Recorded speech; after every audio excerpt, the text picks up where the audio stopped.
Okay, so this is our second video. In this video, we're going to talk about calculating MPC, MPS, and looking at the impact of the multiplier, calculating the multiplier, and how it impacts total GDP when there's a change in spending or a change in taxes.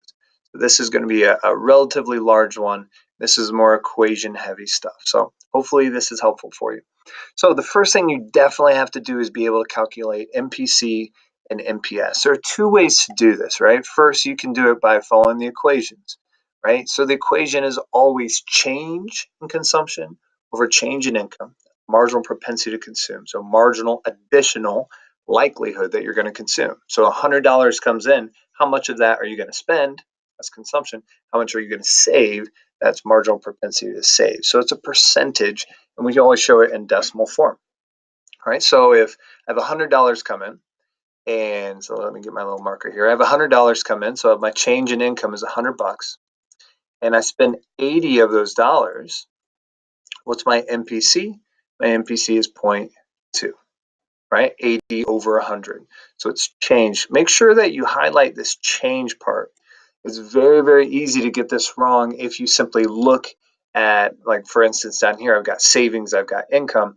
If I don't look at the change in savings and the change in income, I could get in some trouble and get the wrong calculation. So make sure that you're looking for change or margin, right? Going from one number to another number. All right, so that's MPC. MPS is change in savings over change in income. So let's say that same $100 came in. So my change in income is $100, new $100 I didn't have before. And I saved 20 of that $100. Well, 20 over 100, my MPS is going to be 0.2. 0.2 is my MPS in this scenario. Well, that makes some sense, right? I saved 20% of the income that came into me. So there's a chance that you'll have to do that equation a couple of times on this test. Not a chance, you will. But there's also an easier way to do it, right? If I'm given MPC or MPS, let me get this out of the way here. If I'm getting MPC or MPS, then I can find the other. So if they say your MPC is 0.8, then I know that MPC plus MPS is 1 because I'm using decimals, which represents percentages, and you can't get any higher than 100%. There are only two things you can do. You can spend things or you can save them. So if I spend 80%, 0.2, then I must be saving 20%, right? Or if I spend 75%, for example, I'm saving 25%. Or if I spend 50%, 0.5, then I'm saving 50%. If you're given one, you know the other every single time because the two of them are going to equal 1. Now, you might have a chart that looks something like this, wink, wink, right? Oh, I'm not very good at winking.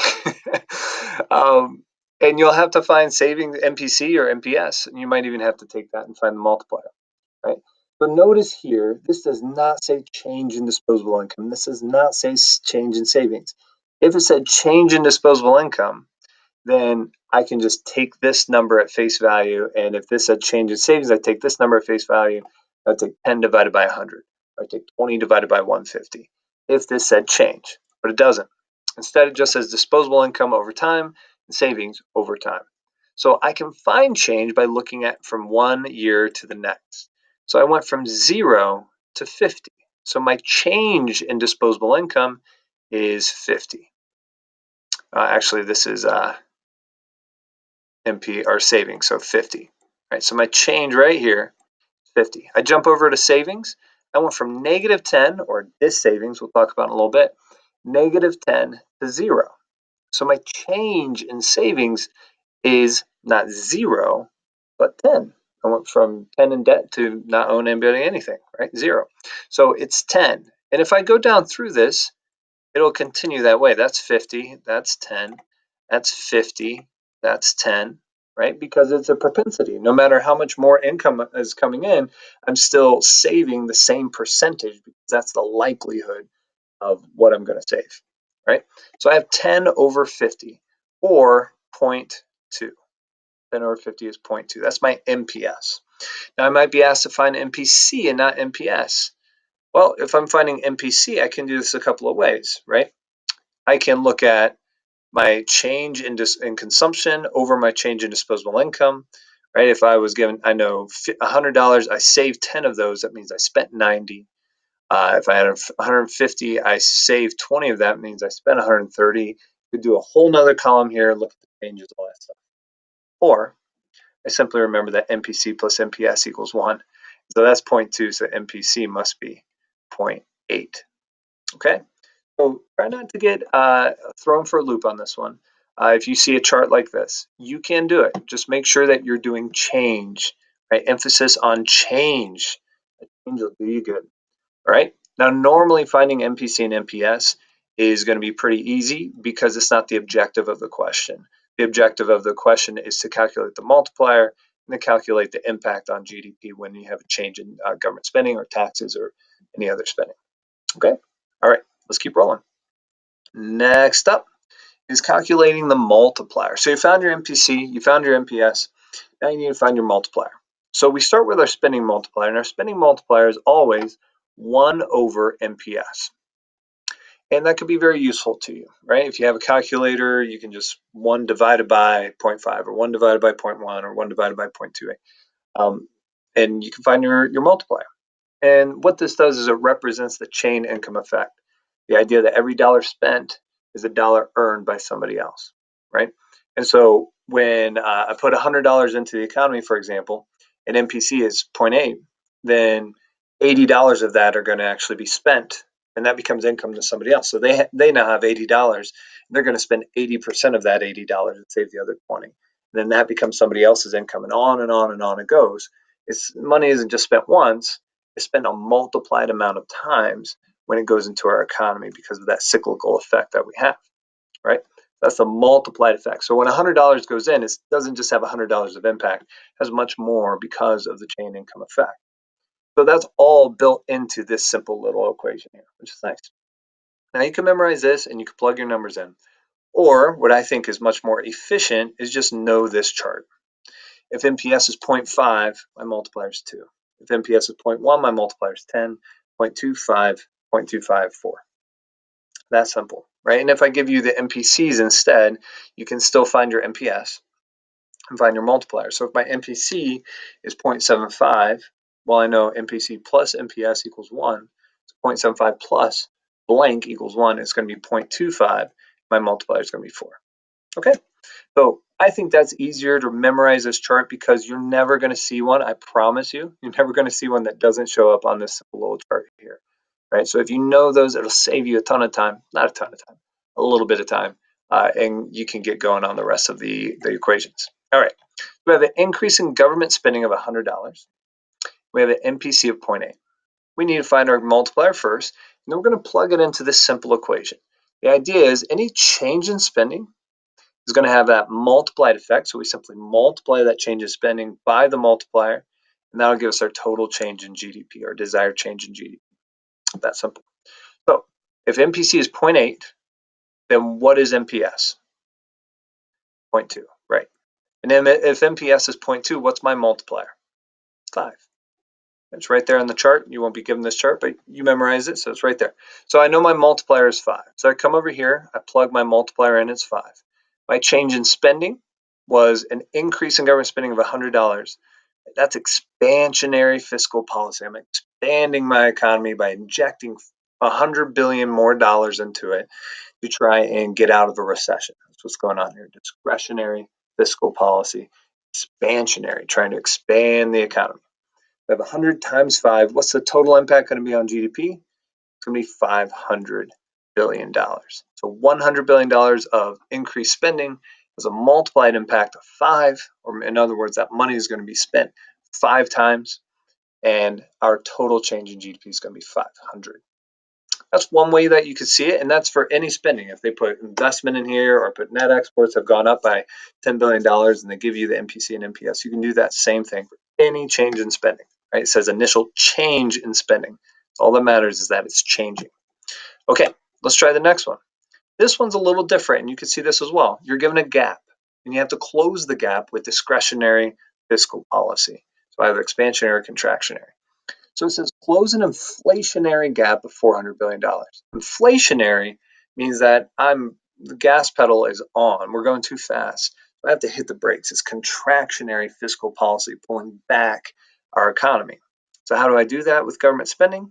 I need to decrease government spending. When I decrease it, I'm going to reduce GDP and get us back to full employment GDP. Now, I'm not given a whole lot of information here. I'm not told how much I should change the spending. That's the question. But I am told that I want to close a gap of $400 billion. So I want my change in GDP to be negative $400 billion. That's my goal. I'm given my MPC, which is 0.5. I know MPC is 0.5, MPS must be 0.5, which means my multiplier must be 2. So I come over here and I've got my multiplier. So what should my initial change in spending be? You got it. 400 divided by 2, negative $200 billion is my change in G, change in government spending right there. When it decreased government spending by $200 billion, it's going to have a multiplied effect of 2, and it's going to change my GDP by negative 400, getting me back to full employment GDP. So those are the two ways that you'll have to use this. One is you're given the spending, and you have to find the multiplier and calculate the change in GDP. The second is you're given a gap, and you have to close it. The opposite of this would be true if it was a recessionary gap. I want to increase government spending, but I use the same approach as I did here. Okay, hopefully that made a little bit of sense. Let's try the tax multiplier and the impact on GDP.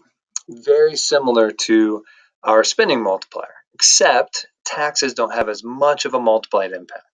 The main reason is when the government injects money, all of it goes right into consumption right away because it's the government spending it. But all goes into the economy, has a larger multiplied effect. But when I reduce taxes, it just shows up in people's paychecks. And they can decide whether or not they spend it or save it. So only a portion of it's going to be injected as consumption. So as a result, the tax multiplier is always going to be a little bit less. How much less? Exactly 1 less, right? So there are 2 ways to find this.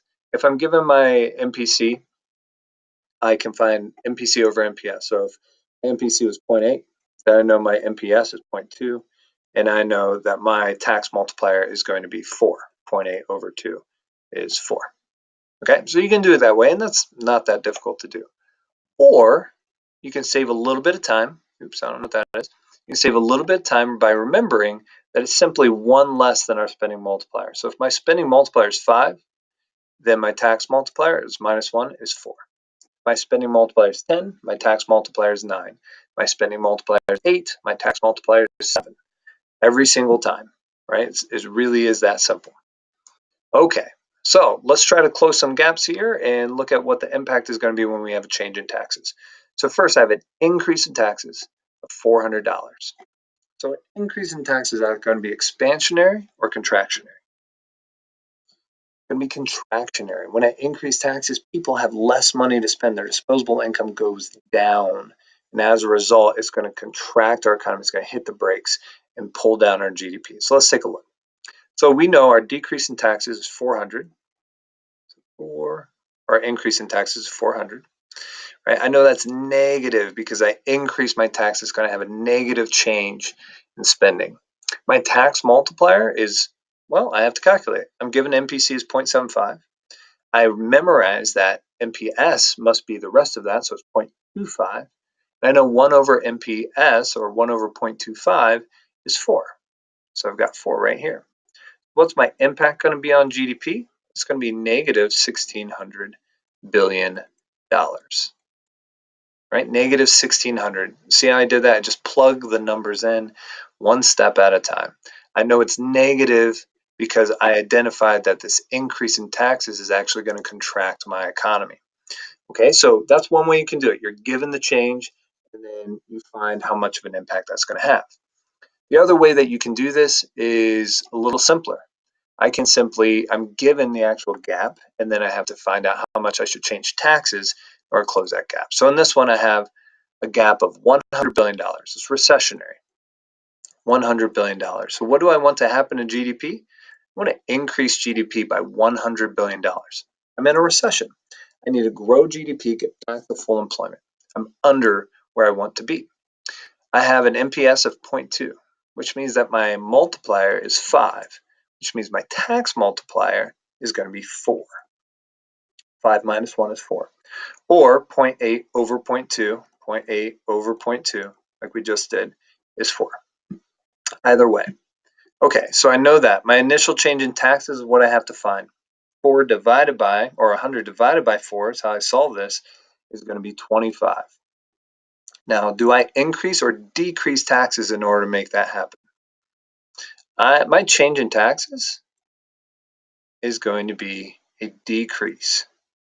I want to decrease taxes by $25 billion to have a positive $100 billion impact on GDP. So just remember, it's always the opposite with taxes. If I need to increase GDP, I have to reduce my taxes. All right, let's try one more. We have an inflationary gap of 300. Again, my gap goes in my desired change of GDP. Inflationary means I want to contract. So I want this to be a negative number in my economy. My MPC is 0.9, which means my MPS is 0.1, which means my spending multiplier is 10, which means my tax multiplier is 9. Okay, so what's my change in taxes going to be if that's the case? Pull up my calculator here. So I simply take my 300 and I divide it by 9. So it's going to be 33.3333. 33.3. Now, if I want negative impact, what am I going to do with taxes? I'm going to increase them or decrease them? Of course, I'm going to increase. Taxes are going to go up by $33.3 billion to close that gap of $300 billion. Okay, not so bad. Plug the numbers in and know your equations. Okay, we're going to end there for this video, and next up we're going to do double movement. Hope that was helpful.